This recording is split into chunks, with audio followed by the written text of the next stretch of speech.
صدایی نیمه شب. دستم هنوز از ترس می لرزید. وقتی کاغذ را محکم گرفتم خطها خیلی واضح تر شده بودند و انگار با هر کلمه صدای خشدار و سردی در گوشم می پیچید. چند بار جمله را دوباره خواندم. بیدار باش، وقتش نزدیک شده است. این جمله نه فقط یک هشدار بود بلکه مثل یک فرمان بود.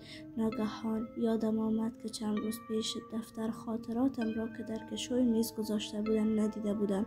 با تردید کشوی میز را باز کردم و چشمم به کتابچه خاطراتم افتاد. باز ورق خورده بود. صفحه‌ای که قبلا خالی بود حالا پر از نوشته های عجیب و ناواضح شده بود.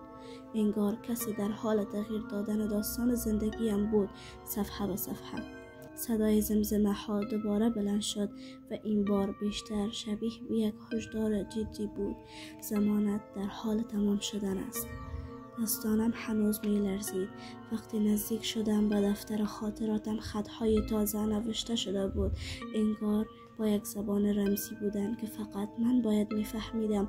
در صفحه اول نوشته شده بود هرچی زودتر بفهمی کمتر می سوزی. قلبم تندتر زد. کم کم حس می کردم که این فقط یک بازی نیست، یک چیز، یک نیروی میخواهد زندگیم را کنترل کند.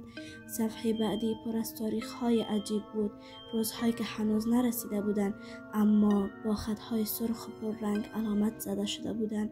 هر تاریخ با یک اسم کوتاه مرموز بود که هیچ ربطی به آدمای زندگیم نداشت.